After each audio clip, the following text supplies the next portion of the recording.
je voudrais vous inviter à vous abonner à cette page et à recruter d'autres gens qui vont s'abonner. Pour quelle raison? Parce que c'est une chaîne qui est consacrée à la dézombification du peuple noir.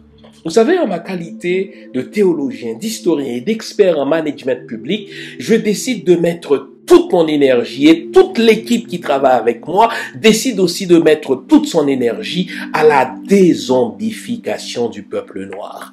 L'émission s'appelle Lumière sur le monde. Eh bien, cette lumière, ce n'est pas moi. Cette lumière, c'est le travail que nous faisons ensemble. Lorsque tout à coup, on réalise qu'on nous a roulé dans la farine, on réalise qu'on nous a trompés pendant, n'est-ce pas, des siècles, et que tout à coup, nous prenons conscience de nos ressources, nous prenons conscience de notre identité, et ayant pris conscience de tout cela, nous prenons la décision de partager ce que nous sommes, ce que nous comprenons avec les autres. Donc, nous avons besoin d'avoir une masse critique d'hommes et de femmes noirs réveillés qui vont changer, n'est-ce pas, leur pays respectif pour la gloire de nos ancêtres.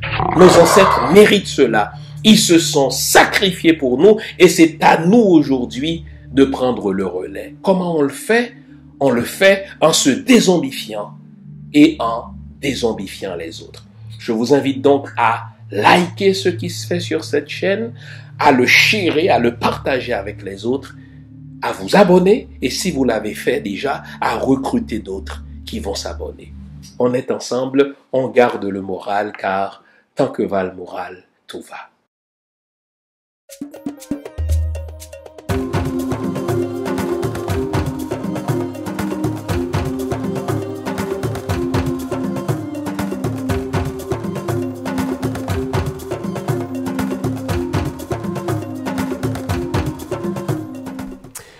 Bonjour mesdames, bonjour messieurs, bonjour le monde, bienvenue à cette autre édition de l'émission Lumière sur le monde. Comment allez-vous? J'espère que vous allez bien, j'espère que vous avez passé une bonne semaine. J'espère aussi que vous allez nous consacrer la prochaine heure à l'analyse de l'actualité socio-politique haïtienne.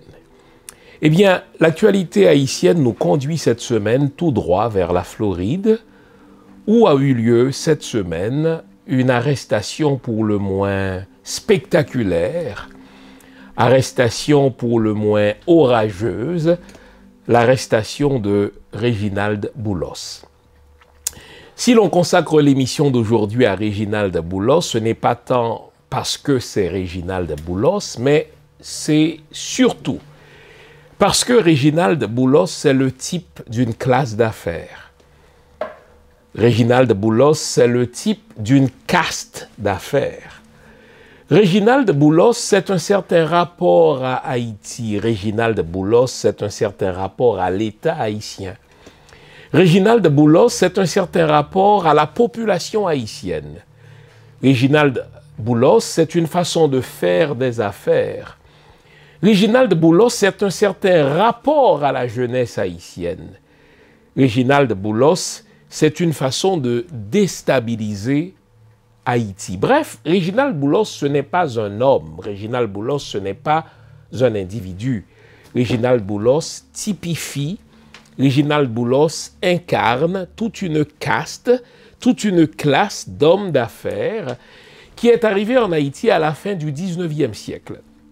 Haïti a accueilli ces hommes et ces femmes qui nous sont arrivés du Liban, à la faveur d'une crise politico-religieuse qui ravageait leur pays. Nous leur avons ouvert les bras, ils sont arrivés pauvres. Aujourd'hui, ils contrôlent l'économie haïtienne. Ils sont arrivés sans papier. Aujourd'hui, ils contrôlent la politique haïtienne. Ils sont arrivés sans patrie. Aujourd'hui, ils déstabilisent l'État haïtien. En sorte que consacrer l'émission à Réginald Boulos revient à vous aider à comprendre une certaine façon de faire des affaires en Haïti, une certaine façon de traiter le peuple haïtien, une certaine façon de corrompre la jeunesse, une certaine façon d'armer ceux qui n'ont rien à faire parce qu'ils sont abandonnés par l'État, celui-là même que Réginald Boulos contrôle. Si vous avez lu l'imagette de ce matin, le titre de l'émission est choisi à dessein, Réginald Boulos en 10 leçons. Vous aurez besoin de toute votre tête pour comprendre ce qui va être dit, vous aurez besoin de toute votre attention, car aujourd'hui nous allons nous dire les vraies affaires. Je sais que des amis de Réginald Boulos vont nous écouter. Je sais que des amis qui font partie de son équipe juridique vont être à l'écoute. Je sais que quelques-uns de ceux qu'il a cooptés, quelques-uns de ceux qu'il a corrompus dans les médias traditionnels, les médias sociaux seront à l'écoute. Je vais vous demander 2 choses. La première, c'est de prendre le temps d'écouter jusqu'à la fin. La deuxième, c'est de faire en sorte que cette émission parvienne aux oreilles de Réginald Boulos. Bonne émission, comme toujours, nous allons nous dire les vraies affaires.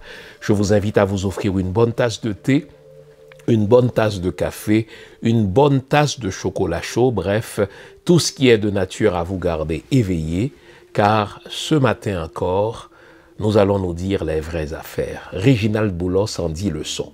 Vous l'aurez remarqué, au retour de la pause, l'émission débutera par la projection d'une courte vidéo dans laquelle Réginald Boulos parle de lui-même.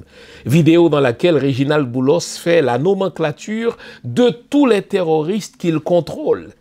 Vidéo dans laquelle l'un des terroristes dit clairement qu'il a été armé par nul autre que Réginald Boulos. Comprendre Réginald Boulos, c'est comprendre toute une classe d'affaires. Comprendre Réginald Boulos, c'est comprendre toute une caste qui s'est établie en Haïti afin de déstabiliser la patrie dessalinienne. Restez là, au retour de la pause, nous aurons beaucoup à nous dire. Réginald Boulos en 10 leçons, tel est le titre de l'émission de ce matin. À tout à l'heure. Majam finance nèg pour zam. Tout zam ça yo, c'est Réginald Boulos qui t'a volé, c'est des petits bouts d'M4. J'ai une relation avec Tiougan, j'ai une relation avec Ti Gabriel, j'ai une relation avec Iska, qui sont pour moi aujourd'hui les leaders de ces zones. Tiougan remplace l'État. Ti Gabriel remplace l'État. Iska remplace l'État. Lolo remplace l'État. Moi-même, pas de problème avec eux-mêmes. Pour te composer avec eux, qu'on compose à la faculté de médecine, pour te passer la dernière, qui va un bon laboratoire, je veux dire. Boulos et Universal Motors. C'est pas G9 qui te vient défendre ni. Branche G9 Simon Pelé qui vient défendre business Boulos. Donc à qui est G9 affilié là. Gang Cité Soleil a parlé, OK? Yo sur YouTube yo disponible n'importe qui auditeur qui a regardé là qui a checker yo. Tout gang Cité Soleil c'est Boulos qui distribue Zamba yo. Si ou gang les monsieur sorti pour parler, yo paye 500 000 gouttes pour pas gen parler by détail. Audio ça yo, vidéo ça yo disponible sur YouTube. C'est des preuves concrètes. Jimmy Seridje alias Barbecue. Monsieur dit qui sénateur qui convoye bagay bali. Monsieur dit mais qui ça Boulos convoye bali. Et la police commence à ranger col pour mettre zam sous gang yo.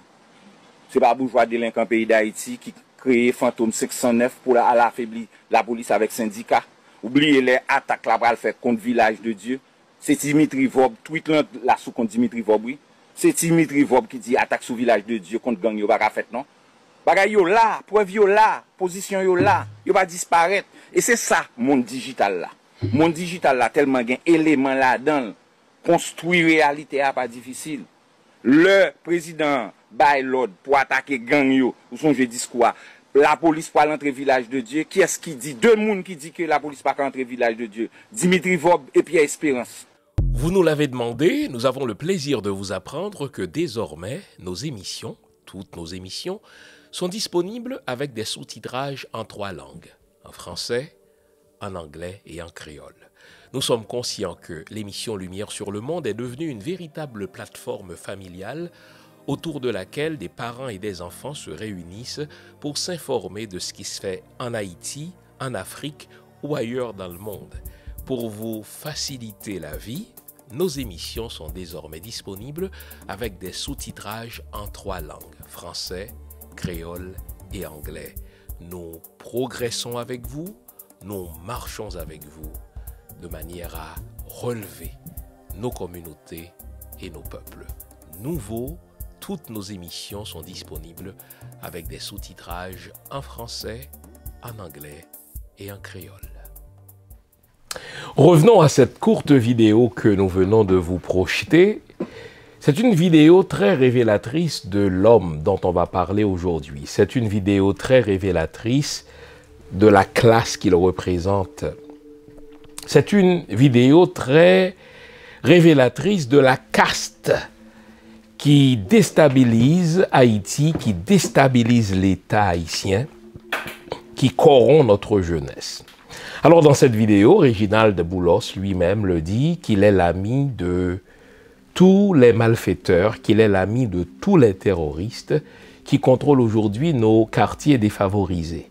Il va plus loin pour dire, aujourd'hui, ce sont ces terroristes qui contrôlent ces quartiers-là parce qu'ils remplacent l'État. Et donc, puisque ces hommes-là remplacent l'État, mais justement, ils se considèrent, lui, Réginald Boulos, comme leur ami.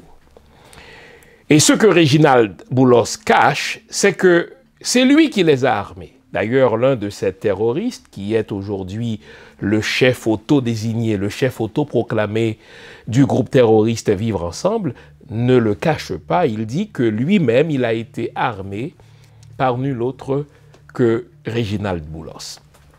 Donc, cette vidéo est importante car elle met la table pour tout ce qu'on va dire durant cette émission. Mais pour comprendre Réginald Boulos, il faut le situer dans un contexte plus large. Il nous faut remonter au 19e siècle. Vous vous souvenez, Haïti a proclamé son indépendance devant les forces de l'univers le 1er janvier 1804.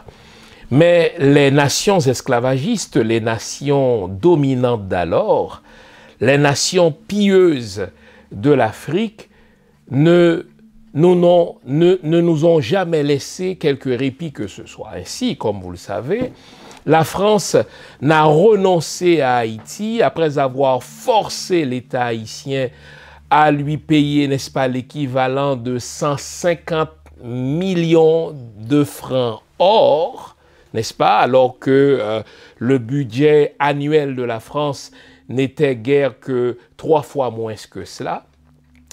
Non seulement la France elle-même ne nous a laissé aucun répit, les États-Unis eux-mêmes n'ont reconnu, n'est-ce pas, notre État en tant qu'État indépendant 55 ans après la proclamation de notre indépendance, nous qui avons aidé les États-Unis à conquérir leur indépendance.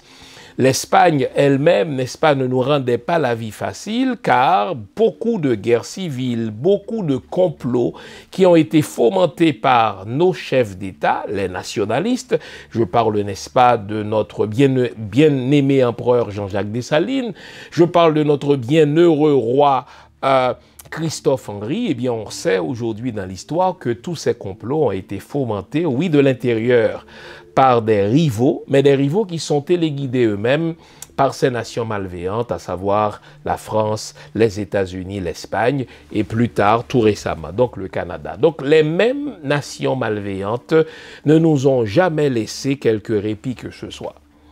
Et pourtant, malgré les brimades auxquelles nous étions confrontés, malgré l'opposition farouche de ces nations blanches malveillantes, Haïti ne s'est jamais refermée sur elle-même, car Haïti a compris qu'elle avait pour mission d'être la véritable terre de liberté. Non pas une liberté pour les hommes blancs seulement, non pas une liberté pour les hommes, ceux qui pissent debout, mais une liberté pour tous les humains. Et donc, ceci se trouve inscrit dans l'ADN même du peuple haïtien. Ceci se trouve inscrit dans l'ADN des politiques publiques haïtiennes, car déjà, sous l'empire de Jean-Jacques Dessalines, eh bien, l'État haïtien était prêt à racheter la liberté des Noirs qui croupissaient dans l'esclavage aux États-Unis. L'empereur bien-aimé Jean-Jacques Dessalines a écrit au président américain Jefferson pour lui offrir de racheter la liberté des 3 millions d'Haïtiens, de Noirs qui croupissaient alors dans l'esclavage aux États-Unis. Nous étions prêts à racheter la liberté de tous ceux qui, dans les Antilles, je parle de la Jamaïque ou ailleurs, croupissaient encore dans l'esclavage. Car Haïti a compris qu'elle devait être la terre de liberté pour tous. C'est ainsi donc que, moins d'un siècle après notre indépendance, soit vers la fin du 19e siècle, le Moyen-Orient était aux prises à des guerres civiles de nature religieuse. Ainsi, le Liban, ainsi la Syrie étaient déstabilisés par une guerre religieuse, par une guerre, n'est-ce pas, civile, et les habitants de ces deux pays, je parle du Liban, les habitants de la Syrie, n'est-ce pas, cherchaient une terre de refuge et ils se sont retrouvés comme par hasard en Haïti. Le peuple haïtien, l'État haïtien, n'est-ce pas, les a accueillis. C'est ainsi donc que ces Libyens, ces Libanais, ces Syriens, n'est-ce pas, se sont établis chez nous, mais surtout des Libanais et des Syriens, ils se sont établis chez nous dès la fin du 19e siècle. Mais vous notez que ces gens-là ne se sont jamais véritablement mêlés à nous, car nous sommes aujourd'hui au 21e siècle. J'ai pris le temps de dire qu'ils sont arrivés à la fin du 19e siècle. Si vous vous intéressez à la démographie, si vous vous intéressez aux statistiques démographiques, vous allez voir que ces gens-là continuent, près de 2 siècles plus tard, à se marier entre eux. Quand ils ont des cérémonies de mariage, n'est-ce pas, vous ne pouvez pas y aller. Et quand ils contrôlent une zone, vous ne pouvez pas vous y rendre non plus. Ils pratiquent le colorisme, ils pratiquent la discrimination contre la population haïtienne qui les a, n'est-ce pas, accueillis les bras ouverts. Pour contrôler à la fois l'économie et la politique haïtienne, cette classe-là, cette caste d'hommes d'affaires syro-libanais, comme, n'est-ce pas, on les appelle en Haïti, a une façon de faire qu'on peut, n'est-ce pas, identifier à travers l'histoire politique d'Haïti. Bon. Jusqu'à Duvalier, on sait comment fonctionnaient ces gens-là. Ils négociaient avec l'État haïtien pour avoir le monopole de certains secteurs, pour avoir le monopole du fer, exemple, pour avoir le monopole de certains produits alimentaires, pour avoir le monopole de certains véhicules. Donc, ils ont dû négocier avec l'État haïtien, ils finançaient les politiciens et obtenaient en retour, n'est-ce pas, le monopole d'un certain secteur de l'économie haïtienne. Bon. À partir de la fin des années 90, sûrement au début des années 2000, cette classe d'affaires va changer de tactique, à en croire les recherches de l'économiste Fridjan, celui-là qui se retrouve au sommet de l'État aujourd'hui. À la fin des années 90, au début des années 2000, cette classe d'affaires, cette caste d'affaires syro-libanaise dont Réginald Boulos fait partie, a procédé autrement. Désormais, ces hommes ne veulent plus négocier avec l'État. Ils font en sorte que l'État devienne leur employé. Comment réussissent-ils à faire cela? Eh bien, ils financent les campagnes des députés, ils financent les campagnes des candidats à la présidence, ils financent la campagne des candidats au Sénat, en sorte que ceux qui sont désormais élus comme députés, ceux qui sont désormais élus comme sénateurs, ceux qui sont désormais élus comme présidents, ne sauraient nommer un premier ministre sans avoir l'accord absolu de cette caste d'affaires. Et ceux qui sont désormais élus comme sénateurs, qui sont désormais élus comme députés, ne peuvent voter aucune loi qui ne soit en faveur de cette classe d'affaires-là, dont, je l'ai dit, Réginald Boulos est le type même. Tout ceci va commencer, plus concrètement, dans les années 2003-2004, tandis que Réginald Boulos, tandis que André Aped lançait le fameux mouvement GNB, Graine nan Bouddha, pour renverser le gouvernement de Jean-Bertrand Aristide, mettre en place une transition. Nous allons voir comment Réginald Boulos, n'est-ce pas, flanqué de son ami André Aped, qui font partie de la même caste, ont procédé pendant ces années-là, 2003 à 2004, et depuis 2004, comment ils font pour contrôler l'État haïtien, pour contrôler la classe politique haïtienne, comment ils font pour recruter, n'est-ce pas, de jeunes parmi les plus brillants, pour en faire, n'est-ce pas, leurs hommes liges, et comment ils font surtout pour armer notre jeunesse désœuvrée, de telle sorte qu'aujourd'hui, Haïti n'appartient plus aux Haïtiens, Haïti devient une espèce de Boulos Land, rien de moins. Donc, intéressons-nous à la manière dont Boulos s'est comporté à compter des années 2003, à compter des années 2004. Vous vous souvenez, je vous avais promis un boulos en 10 leçons. Commençons avec la première leçon. Eh bien, boulos, c'est un certain rapport aux mythes fondateurs haïtiens. Bon, évidemment, quand vous vivez dans un pays, quand vous êtes accueilli par un pays, un minimum veut que vous ayez un peu de respect pour les mythes fondateurs de ce pays. Je vis au Canada depuis plus de 35 ans, eh bien, un minimum de savoir-faire, un minimum de savoir-vivre m'impose de respecter les mythes fondateurs de ce pays, les mythes fondateurs de cette terre d'accueil.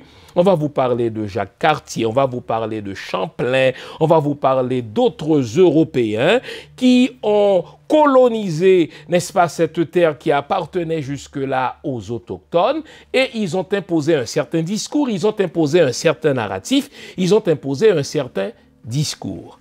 Et donc, même si moi, j'ai des réserves en tant qu'historien par rapport à certains mythes fondateurs de cette terre d'accueil, un minimum veut que je démontre un certain respect pour les mythes fondateurs du Canada, pour les mythes fondateurs du Québec.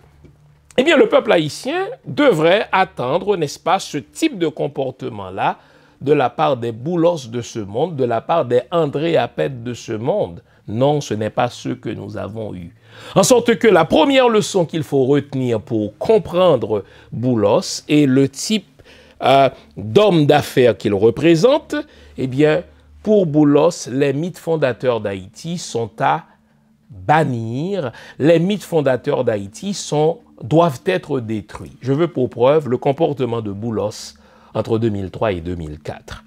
C'est pas pour rien que j'ai commencé l'émission en rappelant qu'Haïti a proclamé son indépendance le 1er janvier 1804. Donc, 1er janvier 2004, 200 ans après cette prouesse extraordinaire, tous les Haïtiens, tous ceux qui chérissent la liberté, tous ceux qui chérissent la dignité humaine, devraient se recueillir à l'approche de cette date-là et considérer cette date comme une date sacro-sainte, non pas seulement dans le calendrier universel, mais dans le calendrier particulier d'Haïti. Pourtant, c'est cette date-là, c'est cet anniversaire, ce 200e anniversaire de l'indépendance d'Haïti que Réginald Boulos a choisi de boycotter. D'abord, il a lancé dès 2003 le mouvement GNB qui avait pour objectif immédiat de renverser le gouvernement de Jean-Bertrand Aristide. Mais l'objectif inavoué parce que inavouable, c'était de faire en sorte que la célébration du 1er janvier 2004, qui allait marquer le 200e anniversaire de la proclamation de l'indépendance d'Haïti, eh bien, l'objectif inavoué, parce que inavouable de Réginald Boulos, c'était d'humilier les Haïtiens qui l'ont accueilli à la fin du 19e siècle et à les célébrer dans les locaux de l'ambassade de France avec des jeunes qu'il a scrupuleusement recrutés en buvant du champagne, en mangeant du foie gras avec les Français, ceux-là même qui nous ont réduits en esclavage pendant 3 siècles et qui ont choisi de renverser un gouvernement légitime à cette date et de faire en sorte que le 1er janvier 2004 ne fut pas une célébration, mais fut plutôt une occasion de tristesse, un moment de deuil pour le peuple haïtien. Si vous prenez le temps de déplucher la liste de ceux qui se sont retrouvés dans les locaux de l'ambassade de France à Port-au-Prince en ce 1er janvier 2024, qui plutôt que de se retrouver avec le peuple haïtien pour honorer leurs ancêtres, n'est-ce pas, qui ont payé de leur sang, qui ont payé de leur vie, n'est-ce pas, cette victoire, cette terre, eh bien, si vous épluchez cette liste, vous verrez que Réginald Boulos n'était pas aux côtés des Haïtiens pour commémorer cet anniversaire. Il était parmi ceux qui se sont retrouvés dans les locaux de l'ambassade de France avec des jeunes qu'il a recrutés, avec des intellectuels qui ont lancé un mouvement, n'est-ce pas, bidon, antipatriotique pour plaire à leurs maîtres, les Français. Donc, Réginald Boulos, première leçon, c'est une façon de traiter les mythes fondateurs haïtiens, c'est une certaine façon de détruire, n'est-ce pas, l'identité haïtienne, car pour Réginald Boulos, Haïti n'est pas une patrie, pour Réginald Boulos, Haïti n'est pas une nation, Haïti est tout simplement une vache à lait qu'il faut exploiter, n'est-ce pas, jusqu'à sa dernière goutte de lait, mais Réginald Boulos ne montre aucun respect pour nos mythes fondateurs.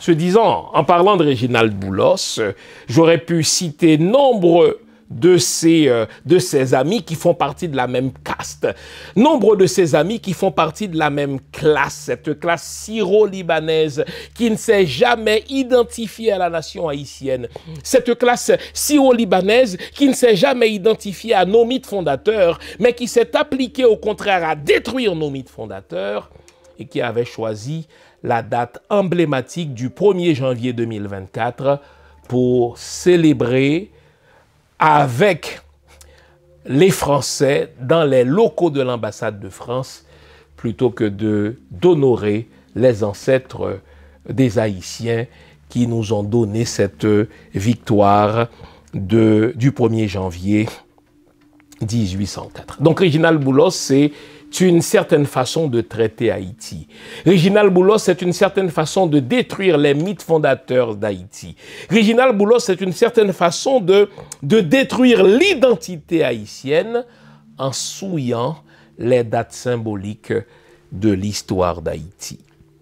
Si Réginald Boulos a réussi à boycotter le 1er janvier 2024, c'est parce qu'il a corrompu une bonne partie de notre jeunesse. En sorte que pour comprendre Réginald Boulos, il faut aussi enseigner une deuxième leçon.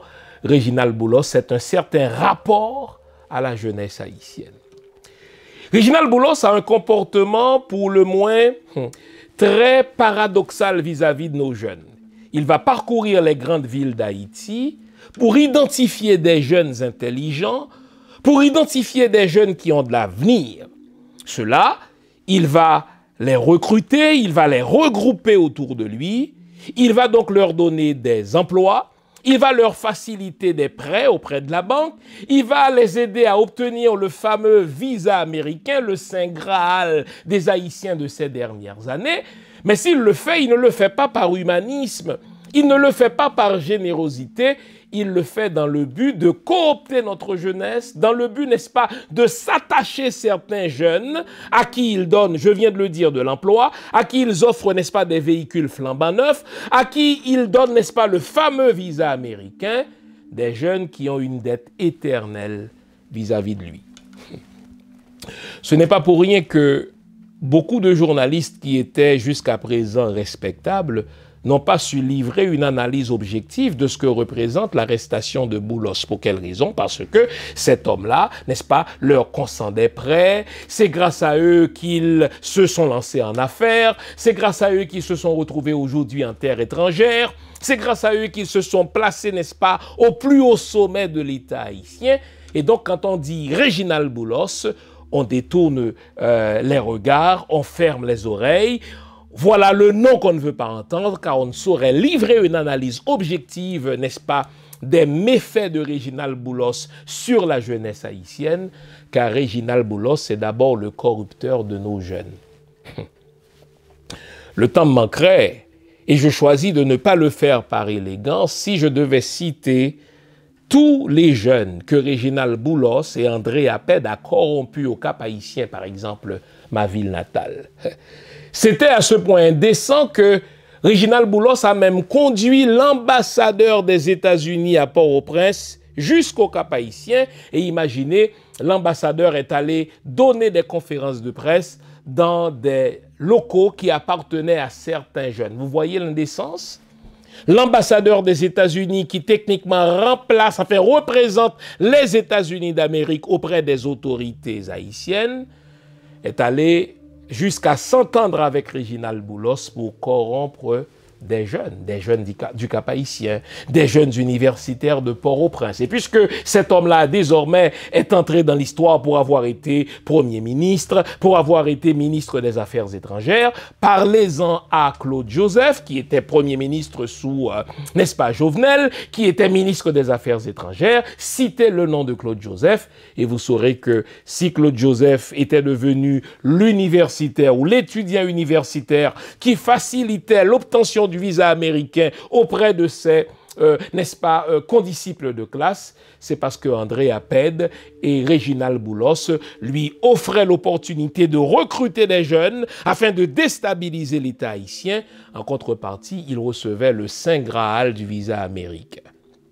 Et aujourd'hui encore, ces jeunes à qui Réginald Boulos avait accordé le visa, à qui Réginald Boulos avait accordé un emploi, à qui Réginald Boulos avait accordé des véhicules, avait donné des véhicules flambant neufs et qui se retrouvent soit au Canada, soit aux États-Unis, ont une dette éternelle vis-à-vis de Réginald Boulos, en sorte que quand on cite le nom de Réginald Boulos, ils se sentent dans l'obligation de sortir leurs dents, de sortir les griffes pour défendre, n'est-ce pas, leur maître, sans se poser la question, mais ce maître-là, a-t-il fait du bien à la nation haïtienne ou bien m'a-t-il fait du bien à moi en tant qu'individu dans des intérêts mesquins pour me tenir sous sa griffe parce qu'il a des ambitions, n'est-ce pas, qui ne sont pas du tout bienveillantes pour le peuple haïtien. Donc je dis, la deuxième leçon à retenir de Réginald Boulos, c'est que Réginald Boulos est un corrupteur des jeunes. Et j'ai dit que Réginald Boulos a un comportement pour le moins paradoxal. Il va identifier dans des grandes villes des jeunes brillants à qui il va offrir de l'emploi, des jeunes brillants qu'il va s'attacher, des jeunes brillants qu'il va présenter à l'ambassadeur américain, des jeunes qui vont, par l'entremise de Réginald Boulos, obtenir, n'est-ce pas, le visa américain, obtenir le statut de réfugié aux États-Unis. Mais je dis qu'il a un comportement paradoxal.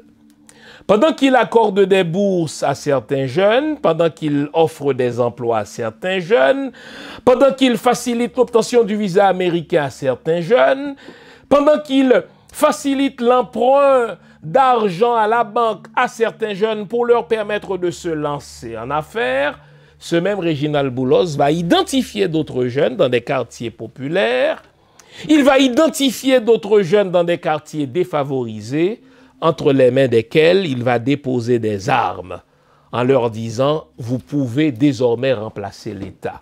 Vous l'avez entendu le dire tout à l'heure.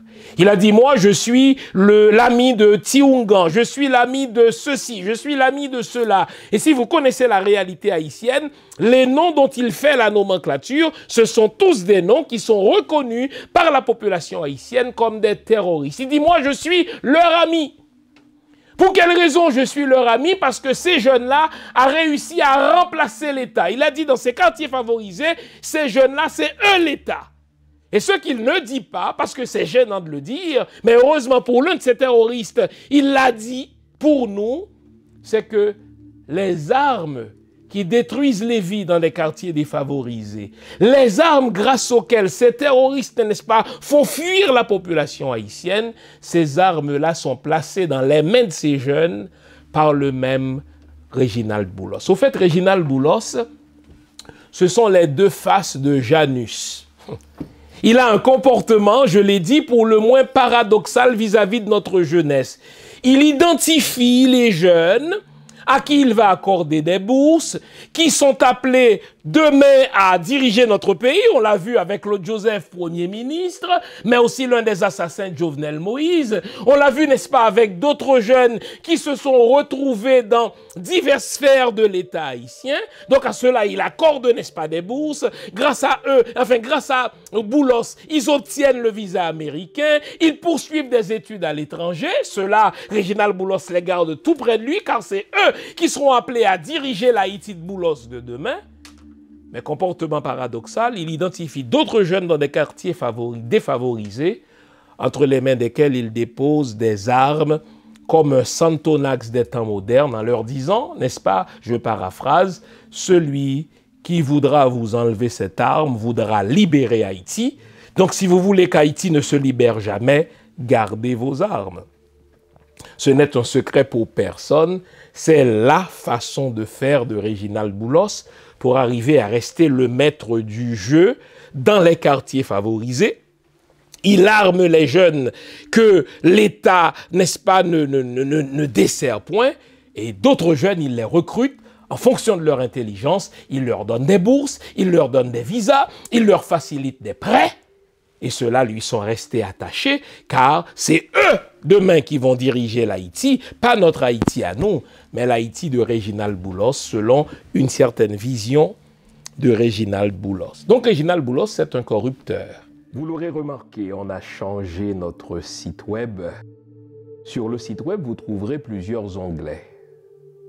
L'onglet Accueil vous souhaite la bienvenue et tout de suite après, vous tombez sur l'onglet Biographie. Alors là, vous avez une idée des études que j'ai faites. Ensuite, vous avez l'onglet Boutique. Dans l'onglet Boutique, vous trouverez mes livres. Jusqu'à présent, j'en ai écrit 14. Toujours dans la boutique, vous aurez aussi accès au type de formation que j'offre, soit à des individus ou à des entreprises. Vous avez aussi l'onglet événements. À l'onglet événements, on vous dit ce que je fais, où je le fais et quand je le fais. Comme ça, si je présente une conférence quelque part, si je donne une formation quelque part, vous le savez. Mais ça, c'est à venir. À l'onglet articles, vous avez accès à quelques-uns des articles que j'ai fait paraître sur moult sujets.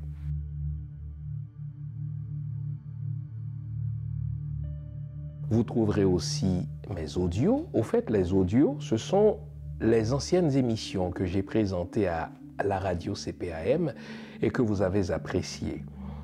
Ce sont des émissions que j'ai présentées sur toutes sortes de sujets allant de la spiritualité à la mystique, de la mystique à la religion, en particulier la religion chrétienne, le judaïsme et un petit peu d'islam aussi. Donc vous trouverez de tout cela. Et enfin, à l'onglet émissions, vous avez accès aux diverses chroniques ou aux divers liens par lesquels je présente des chroniques, que ce soit à la radio, à la télé ou sur les médias sociaux.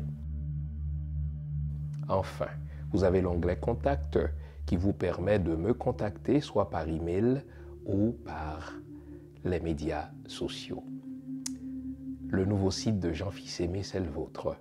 Servez-vous-en.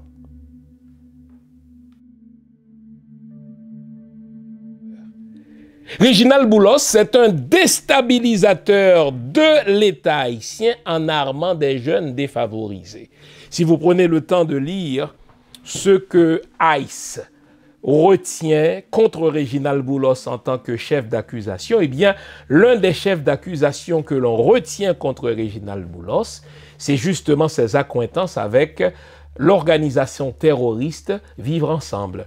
Celui que vous avez entendu dans la vidéo Barbecue, c'est le chef autoproclamé de l'organisation terroriste Vivre Ensemble. Eh bien, ICE, l'une des entités de l'État américain, retient contre Réginald Boulos ses accointances, son implication dans l'organisation terroriste de Vivre Ensemble, car tout le monde sait que cette organisation terroriste est armée, entre autres, par Réginald Boulos.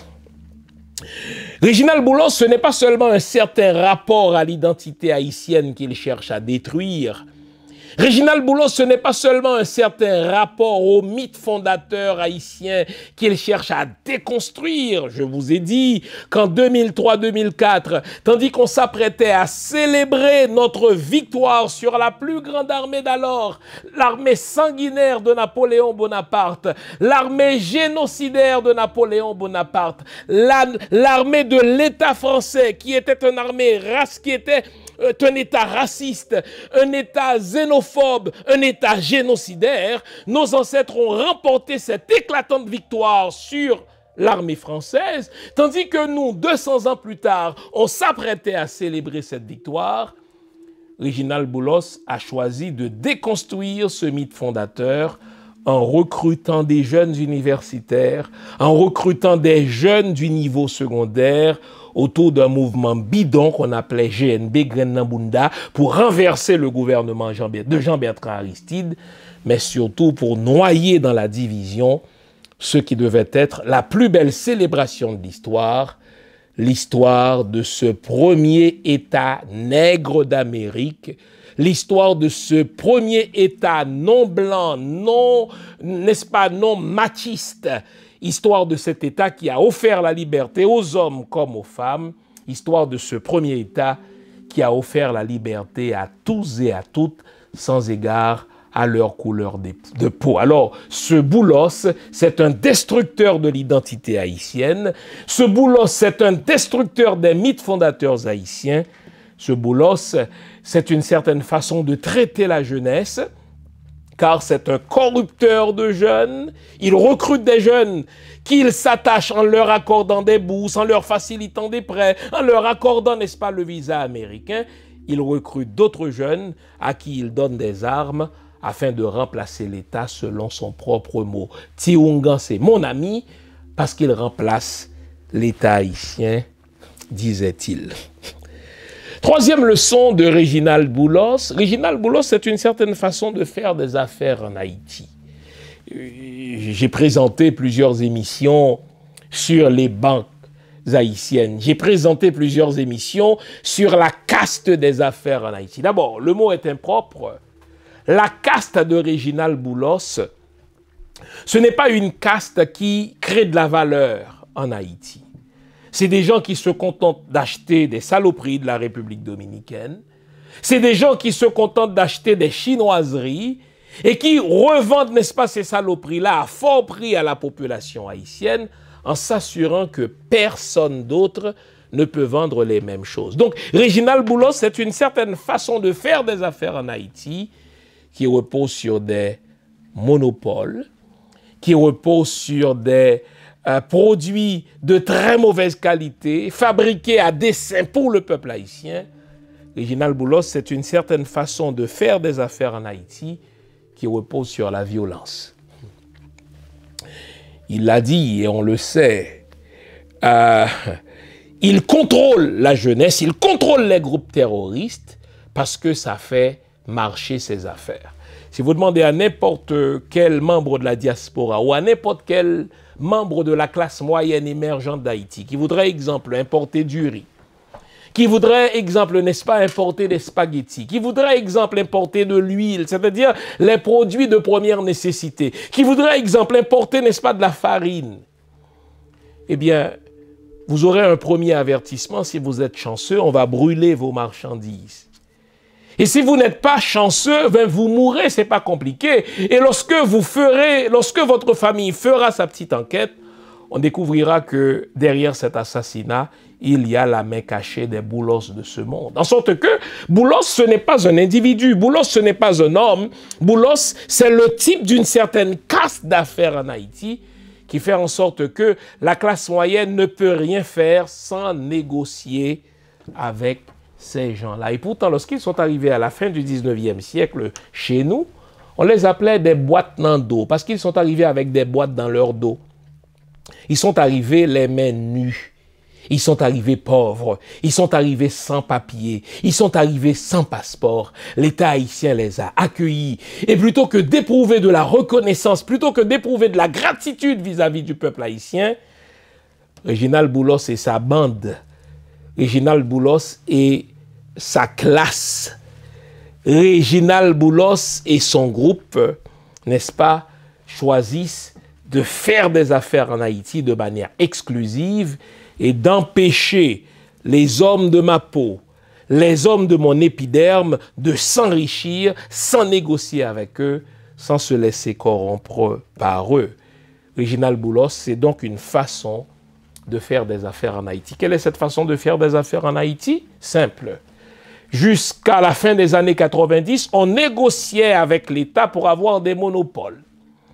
On pouvait prêter de l'argent à l'État, on pouvait financer la campagne de certains députés, financer la campagne de certains candidats à la présidence, mais le deal, c'était que, sitôt élus, ces gens-là devaient nous garantir un certain monopole sur des produits de première nécessité que tous les Haïtiens consomment.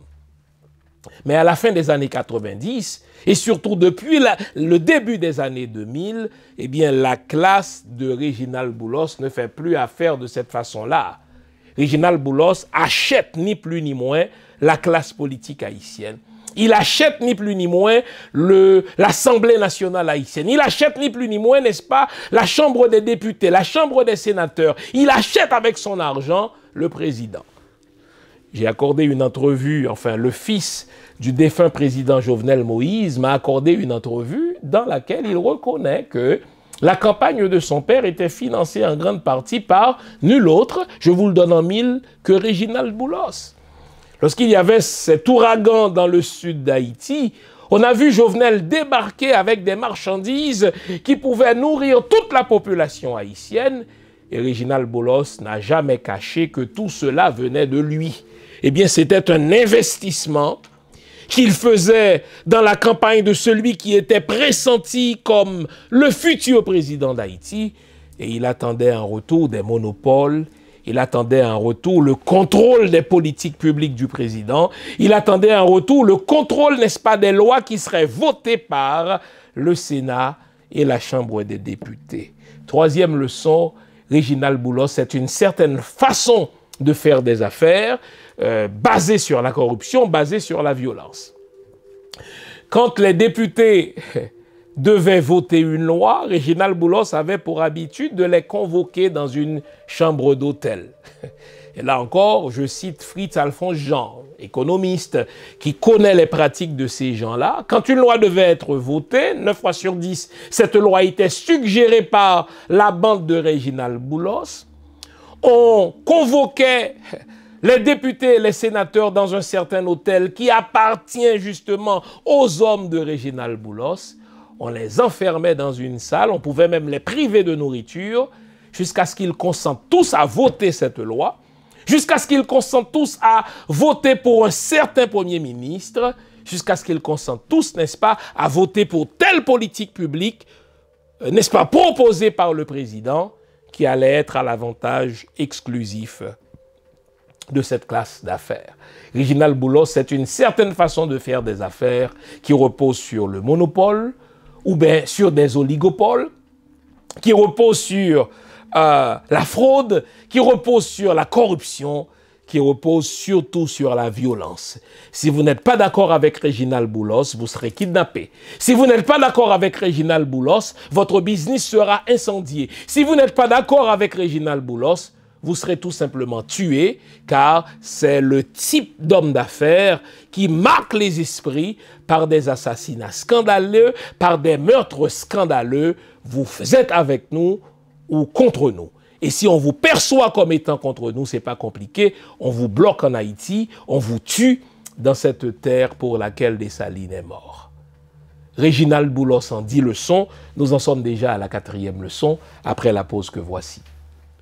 Nouveau, bonne nouvelle, toutes les émissions Lumière sur le Monde se trouvent désormais en mode podcast. Cela veut dire que vous pouvez continuer à vaquer à vos occupations tandis que vous nous écoutez, où que vous soyez, dans votre voiture, à l'épicerie, au travail, en faisant vos courses ou à la maison. Toutes les émissions Lumière sur le Monde en français et en créole sont en mode podcast.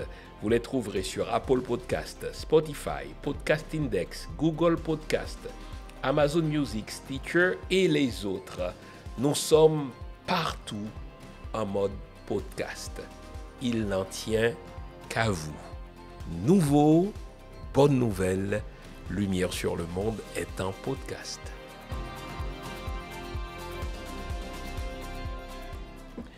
Réginald Boulos, c'est une Haïti transnationale. Voyez-vous, aujourd'hui en sciences politiques, on parle d'une conception post-nationale des pays. Mais on parle aussi d'une conception transnationale, où les pays n'appartiennent plus à leur population, mais où des pays appartiennent à des étrangers qui n'ont jamais mis le pied en Haïti. Au fait, Réginald Boulos, c'est le type de néocolonialiste qui dit, écoutez, Haïti doit être prospère, non pas pour ceux qui y vivent, mais pour une infime partie.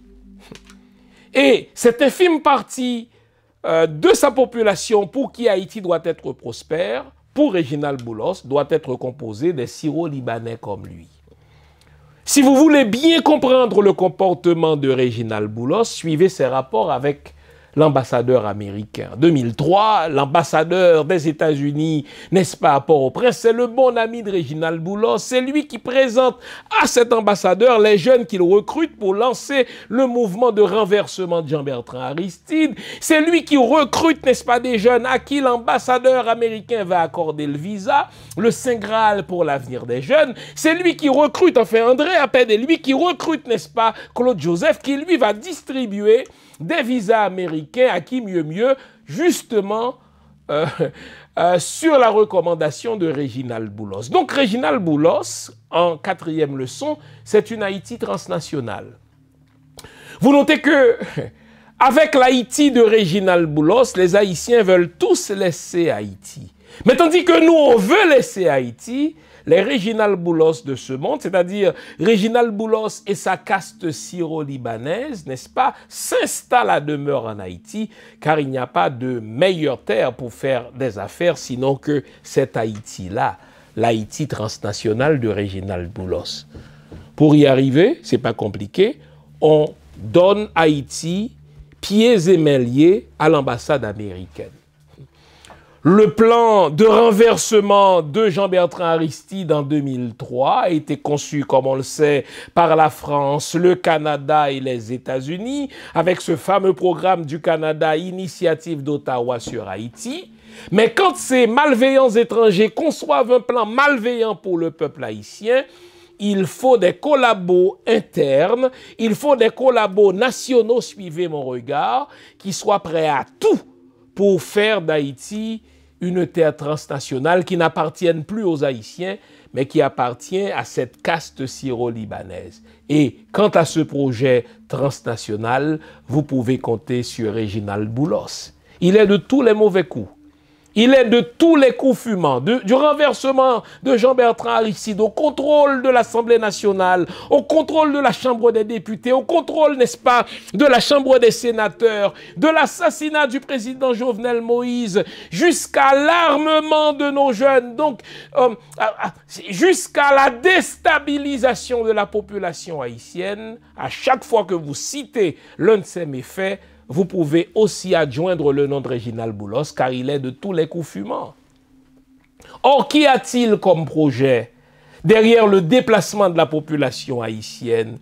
Qu'y a-t-il comme projet derrière la fuite de la population haïtienne? Que vise Réginald Boulos en armant, n'est-ce pas, le groupe terroriste Vivre Ensemble, en armant les barbecues de ce monde, en armant, n'est-ce pas, autrefois les Tiungan? C'était de faire fuir la population haïtienne pour que lui, Réginald Boulos et sa caste, puissent faire main basse sur nos ressources, les ressources de notre sous-sol, pour faire main basse, n'est-ce pas, sur ces territoires qui bordent, n'est-ce pas, nos plages, de manière à faciliter l'entrée d'investisseurs étrangers qui vont ériger des hôtels internationaux, qui vont ériger, n'est-ce pas, qui vont ériger des resorts un peu partout, des resorts dans lesquels la population haïtienne va travailler comme des esclaves modernes à l'avantage des Boulos de ce monde. Donc, Réginald Boulos, c'est une certaine Haïti, une Haïti transnationale dans laquelle la population haïtienne fuit, une Haïti transnationale dans laquelle les Réginald Boulos de ce monde attirent des investisseurs étrangers pour faire en sorte qu'Haïti n'appartienne plus aux Haïtiens, mais qu'Haïti appartienne au contraire à la caste syro-libanaise de Réginald Boulos. Mais Réginald Boulos, c'est aussi, en 5e leçon, le contrôle des médias haïtiens. Vision 2000, c'est la propriété de Réginald Boulos, du moins elle l'a été, cette station de radio-là, jusqu'à tout récemment. En sorte que si vous tenez compte de la manière dont la nouvelle de l'arrestation de Réginald Boulos a été traitée dans ce média, eh bien, c'est pathétique tout simplement.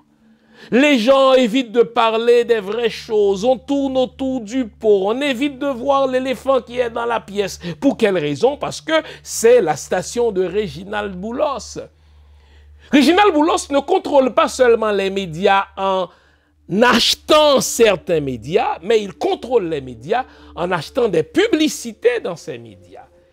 Et puisque Réginald Boulos, c'est l'un de ceux qui payent le plus de publicité dans ces médias, eh bien on fait attention au type de nouvelles qui est véhiculé dans ces médias, car si Réginald Boulos n'est pas content, il peut tout simplement affamer cette radio, en sorte que Réginald Boulos, c'est le contrôle tout simplement des médias haïtiens.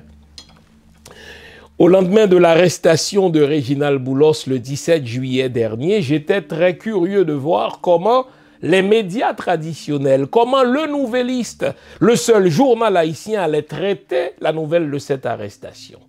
Tandis que tout le monde savait qu'on retenait déjà contre Boulos son implication dans l'organisation terroriste de Vivre Ensemble.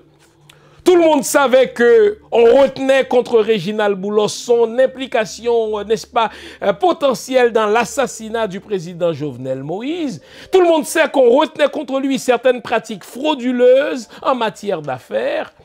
Le journal, le seul quotidien d'Haïti, le Nouvelliste, s'est contenté de dire que Réginald Boulos a été arrêté aux États-Unis pour des questions ayant trait à l'immigration. Vraiment.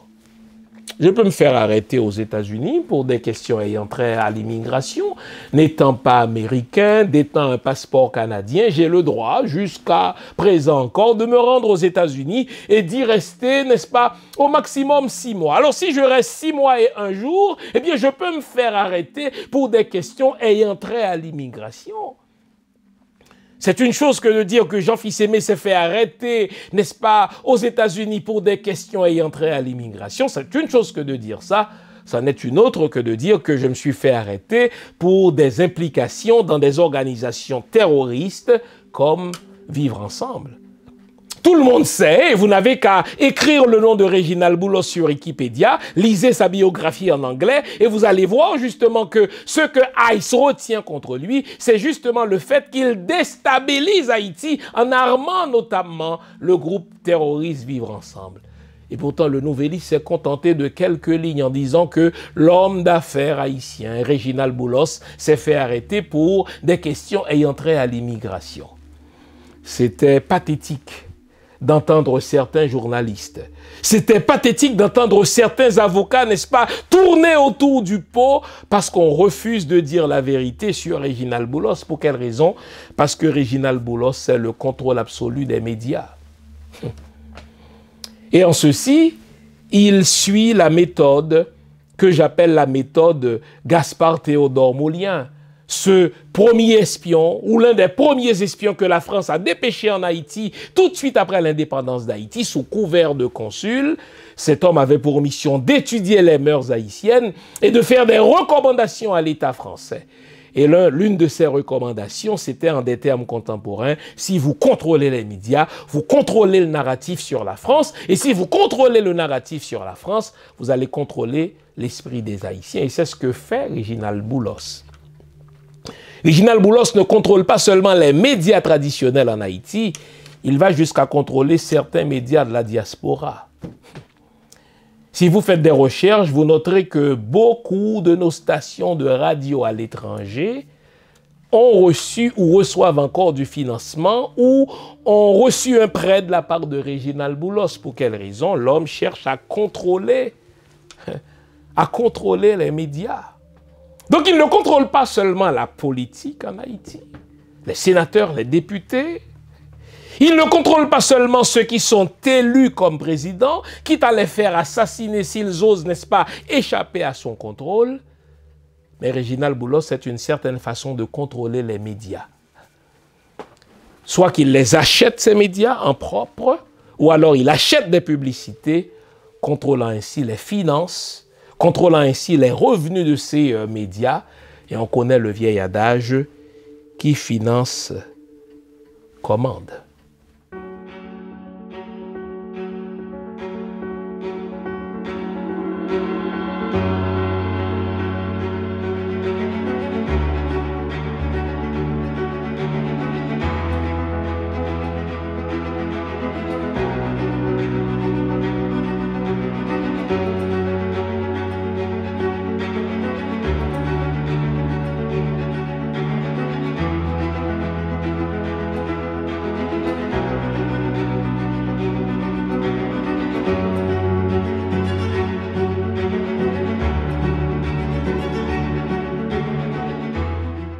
Réginald Boulos, c'est une haine pour la population haïtienne, un mépris pour la majorité des Haïtiens.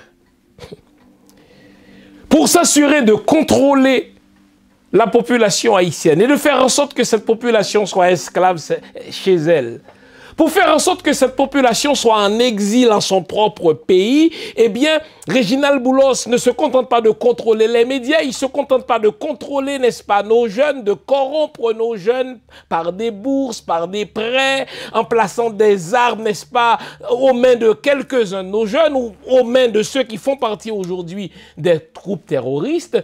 Mais si Réginald Boulos agit de cette manière, c'est parce que fondamentalement, il hait le peuple haïtien. Réginald Boulos, c'est une haine pour le peuple noir, c'est une haine pour le peuple nègre. Quand on prend le temps d'écouter quelques-uns de ses discours, ce qui est très insupportable, on voit non seulement l'arrogance de l'homme, mais on découvre aussi sa haine fondatrice, on découvre aussi sa haine primale, primaire de la population haïtienne. Il veut Haïti pour lui. Je voudrais vous le dire, peuple haïtien, quand nos ancêtres, à vous et à moi, regardez ma couleur de peau, quand nos ancêtres, à vous et à moi, essuyaient les fouets des Français, quand nos ancêtres, à vous et à moi, essuyaient les humiliations des Français dans les plantations de café, dans les plantations de coton, dans les plantations de canne à sucre, quand nos ancêtres essuyaient ces coups de fouet, les ancêtres de Boulos nous réduisaient eux aussi en esclavage. Savez-vous pourquoi? Parce que les Arabes ont inventé la notion de l'esclavage. Les Arabes ont inventé la notion du commerce des humains pour aller travailler pour rien, pour d'autres personnes. Et donc ce n'est pas rien que de nourrir ces atavismes-là, ce n'est pas rien que de nourrir cette haine pour cette population nègre. Boulos, c'est le type de la classe d'affaires d'hommes étrangers. C'est le type de la classe d'affaires d'hommes syro-libanais qui détestent fondamentalement les Haïtiens tout en aimant Haïti. C'est des gens qui ont perdu leur patrie. Ils ont perdu le Liban, ils ont perdu, n'est-ce pas, la Syrie, ils l'ont laissé depuis le 19e siècle, mais ils continuent de se considérer comme soit libanais comme syriens, et puisqu'ils ne peuvent pas retourner en Syrie, ils ne peuvent pas retourner, n'est-ce pas, au Liban, eh bien ils réclament Haïti, c'est Haïti de Dessalines. Et pour qu'Haïti leur appartienne, ils font deux choses. Ils arment, n'est-ce pas, des terroristes de manière à nous faire fuir. Ils nous crachent leur haine de manière à transformer Haïti en un territoire transnational. Réginald Boulos, c'est une haine fondamentale du peuple haïtien. Lorsque vous entendez des hommes de la caste d'affaires de Réginald Boulos, les Dimitri Vorbe et autrefois les André Aped, est-ce étonnant que Réginald Boulos arme nos jeunes? Est-ce étonnant qu'il corrompe nos jeunes en se les attachant par des prêts, en se les attachant par des bourses, en se les attachant par des visas? Pourquoi? Parce que Réginald Boulos, c'est une haine de la population C'est une haine de la population haïtienne. Réginald Boulos, je ne sais plus à quelle leçon j'en suis, c'est le type de pourriture qu'aucun pays n'aime avoir chez lui. C'est pas pour rien que les Américains sont empêtrés là. Ils sont vraiment mal pris avec Réginald Boulos. Ils aiment utiliser Réginald Boulos comme pourriture, mais en dehors d'Haïti. Dois-je rappeler que l'homme est né à New York? Mais parce qu'il voulait faire de la politique en Haïti, parce qu'il voulait devenir président, parce qu'il voulait devenir membre, n'est-ce pas, de l'Assemblée nationale haïtienne, il a renoncé par démagogie à la citoyenneté américaine et il a voulu récupérer cette citoyenneté en passant par la résidence américaine, mais pour ce faire, il a menti. Si vous lisez ce que Wikipédia en anglais dit de lui, il a caché être l'objet d'enquêtes criminelles de l'unité de lutte contre la corruption en Haïti, pour des prêts abusifs, pour des prêts frauduleux. Il a caché être le fondateur d'un parti politique. Il a menti pour l'obtention de sa résidence permanente. Donc, Réginald Boulos, c'est le type de pourriture qu'aucun pays ne veut avoir chez soi. Or, les États-Unis se retrouvent avec un Réginald Boulos qui est leur fils de pute, car Réginald Boulos, c'était leur homme de main pour renverser Jean-Bertrand Aristide. Réginald Boulos, c'était leur homme de main pour corrompre notre jeunesse, pour armer, n'est-ce pas, notre jeunesse. Sauf que on veut utiliser Réginald Boulos, mais sans l'avoir chez soi. Ce n'est pas étonnant, ce ne serait pas étonnant, attendons au 31 juillet, c'est un wait and see, que le juge américain lui accorde comme simple sanction une déportation vers Haïti. Il se peut qu'il ne fasse pas de la prison, on connaît les Américains. On est habitué à ces genres de revirements dans lesquels les Américains protègent leurs fils de pute en continuant à utiliser ces pourritures, mais contre nous. Donc je vous mets en garde, n'est-ce pas, contre l'euphorie qui nous a traversé lorsque la nouvelle de l'arrestation de Réginald Boulos a été communiquée dans les médias. Faisons attention à l'euphorie, c'est un wait and see. L'homme réclame une déportation vers Haïti. Il se peut que les États-Unis ne veuillent pas le garder en prison. Qui voudrait garder une pourriture comme lui? Quelqu'un qui déstabilise l'État, quelqu'un qui corrompt la jeunesse, quelqu'un qui arme, n'est-ce pas, des jeunes pour en faire des organisations terroristes. Aucun pays ne veut avoir une telle pourriture chez soi. Les États-Unis voudraient avoir, bénéficier des services de Réginald Boulos, mais loin des rives américaines. Donc ce ne serait pas étonnant que le juge américain déporte Réginald Boulos vers Haïti, et là il continuera d'être le faiseur de rois. Réginald Boulos, 8e ou 9e leçon, c'est une certaine façon de déstabiliser, de déstructurer l'État. On a entendu se vanter d'être l'ami de ceux qui déstabilisent l'État. Après avoir, sous Duvalier, négocié des monopoles, après avoir financé les candidats de la classe politique afin d'obtenir, n'est-ce pas, des avantages, après avoir employé, n'est-ce pas, à partir des années 2000, les politiciens, les présidents et les premiers ministres, c'est pas compliqué, Réginald Boulos ne veut plus d'État du tout. Notez comment on est passé de négocier avec l'État sous Duvalier à financer les campagnes des politiciens pour avoir de grands avantages, à employer l'État à compter des années 2000 pour aujourd'hui ne point vouloir d'État. Ça s'appelle justement l'hypercolonisation. On le voit en Libye, ça. On le voit, n'est-ce pas, en Irak.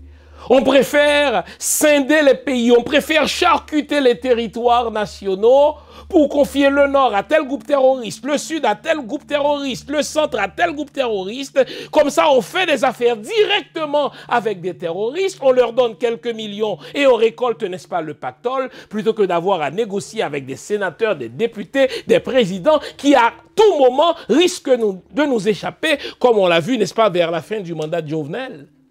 Alors, Boulos, c'est une certaine façon de déstructurer l'État, une certaine façon de déstructurer la population haïtienne.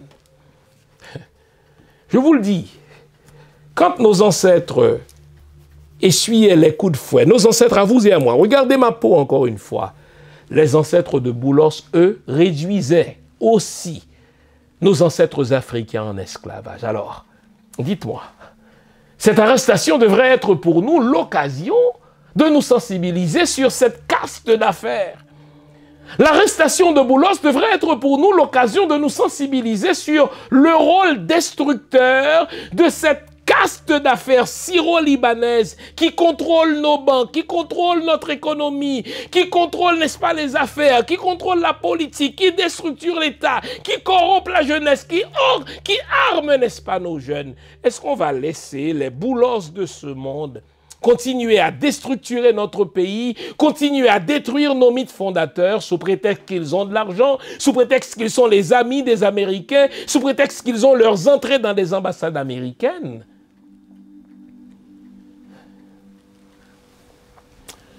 Ou bien est-ce qu'on va profiter de cette arrestation de Boulos pour reprendre ce qui nous appartient, notre territoire, pour reprendre ce qui nous appartient, notre économie? Aussi longtemps que nos banques appartiennent aux Boulos et à sa caste, jamais n'y aura-t-il une classe d'affaires forte en Haïti. J'aime à le dire, enfin, je le rappelle souvent, même si mon cœur saigne en le disant. La Banque d'Haïti existe depuis plus de 100 ans. Et pourtant, jusqu'à présent, le nombre de clients, ou bien le pourcentage de clients auxquels la banque consent des prêts, même après 100 ans, n'a jamais changé. Ça reste autour de 6%. Et si vous regardez le profil socio-épidermique, c'est toujours les mêmes. C'est les Boulos, c'est les APED, parce qu'ils contrôlent nos banques, ils contrôlent, n'est-ce pas, les prêts, on n'y a pas accès. Et ils nous condamnent à avoir dans notre propre pays une existence vulnérable, une existence précaire. N'allons-nous pas profiter de cette arrestation pour rebrasser les cartes, pour dire les vraies affaires et pour chasser, je vous regarde dans les yeux, cette caste d'affaires qui ne s'est jamais identifiée à nous. Cette caste d'affaires qui s'est toujours considérée comme étrangère chez nous. Cette caste d'affaires qui a transformé notre nation en territoire transnational. Cette caste d'affaires qui empêche l'État de fonctionner pour sa population et qui aujourd'hui détruit l'État. Parce que l'État la gêne, cette classe d'affaires. N'allons-nous pas profiter de cette arrestation-là pour rebrasser les cartes? Chers amis, je n'ai pas grand espoir sur ce que les États-Unis vont faire de Boulos. Il est probable, hautement probable, que Boulos retourne chez nous. Les États-Unis vont lui donner une petite tape dans les mains en disant, écoutez, bon, on ne vous permettra pas de vivre chez nous car on n'a pas besoin d'une pourriture comme vous chez nous. Mais si vous retournez chez vous, on va peut-être continuer à vous utiliser comme pourriture pour corrompre la jeunesse haïtienne, pour déplacer la population haïtienne et pour faire en sorte qu'Haïti soit prospère pour vous et pour nous, et non pas pour la population haïtienne. Allons-nous continuer à regarder de manière passive les Boulos, les APED, toute cette casse d'affaires-là qui maintient Haïti dans ce sous-développement? Ou allons-nous reprendre de ce qui nous appartient? Nos biens, nos banques, nos terres, le secteur économique, pour faire une véritable classe moyenne nationale qui va travailler pour le bien-être de sa population. Je vous lance la question. Une dernière pause, je vous reviens après.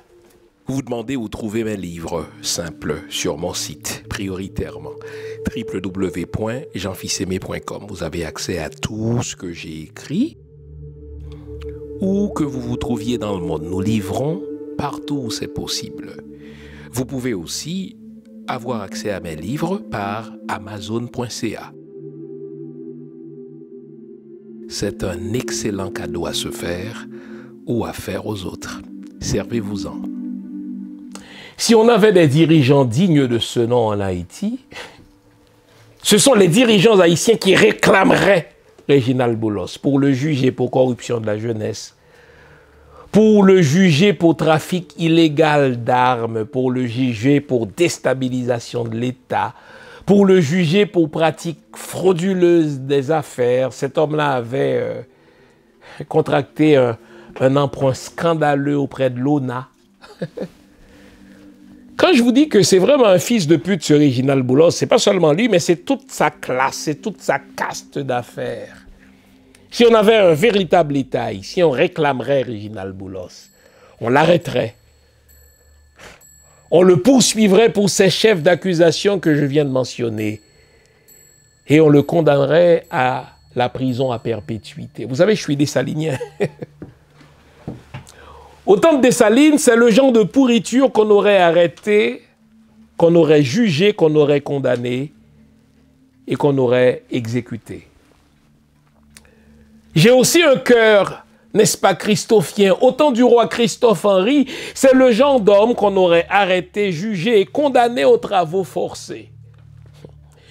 Et puisque mon cœur balance entre l'empereur Dessalines et le roi Christophe Henri, si on avait un État haïtien digne de ce nom, on réclamerait Réginald Boulos.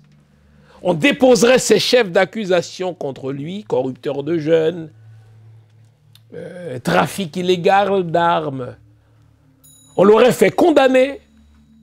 On le condamnerait justement à des travaux forcés pendant quoi, 15 ans? Il a 69 ans aujourd'hui. Et au terme de ces 15 ans, on le condamnerait à mort.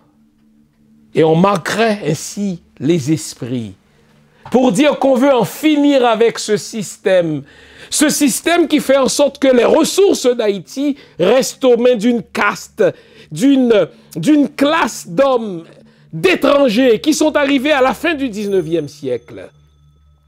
Hommes d'affaires qui ne se sont jamais mêlés à nous, qui pratiquent le colorisme contre nous, qui corrompent notre jeunesse. Soit en leur facilitant des prêts pour qu'ils restent attachés à eux, soit en leur accordant des bourses ou des visas pour qu'ils restent attachés à eux, soit en mettant entre leurs mains des armes. Réginald Boulos, je l'ai dit, c'est de la pourriture humaine qu'aucun pays ne veut. Pourquoi nous, en Haïti, on le garderait? Réginald Boulos, c'est sa caste. Réginald Boulos, c'est son groupe. C'est le genre d'homme dont aucun pays ne veut. C'est pas pour rien que les États-Unis vont probablement le déporter vers Haïti. On ne voudrait pas avoir cet homme-là sur son territoire.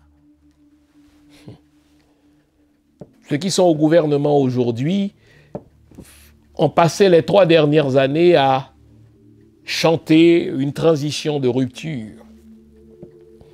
On peut profiter de cette arrestation de Boulos pour lancer un procès emblématique, poursuivre ce salaud pour corruption, le poursuivre, n'est-ce pas, pour terrorisme, le poursuivre pour corruption de la jeunesse et marquer une fois de plus les esprits en envoyant le message qu'on ne veut plus de ce genre de pourriture. Peuple haïtien, nous qui sommes majoritaires en Haïti, ne l'oublions pas. Quand nos ancêtres essuyaient les coups de fouet des Français dans les plantations de canne à sucre, les ancêtres de Boulos nous réduisaient eux aussi en esclavage, car ce sont les Arabes qui ont inventé l'esclavage. Profitons de cette arrestation de Boulos pour rebrasser les cartes en Haïti et posons-nous la question, qui contrôle les affaires en Haïti? Qui contrôle la politique en Haïti? Qui est-ce qui déstabilise, n'est-ce pas, la population? Qui est-ce qui déstructure notre identité? Qui est-ce qui détruit nos mythes fondateurs? À chacune de ces questions que je vous lance, levez la tête et vous verrez qu'il y a un Syro-Libanais derrière. Ces gens-là ne nous aiment pas. Ils veulent notre pays. Ils ne nous aiment pas. Ils veulent nos ressources. Ils ne veulent pas qu'Haïti soit prospère. Voilà pourquoi ils déstructurent notre État. Profitons de l'arrestation de Boulos pour faire cette nécessaire révolution contre cette caste qui trop longtemps a contrôlé nos ressources. Vive Haïti, vive le peuple haïtien. Ne l'oublions pas, tant que va le moral, tout va.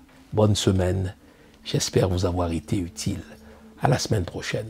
Au revoir.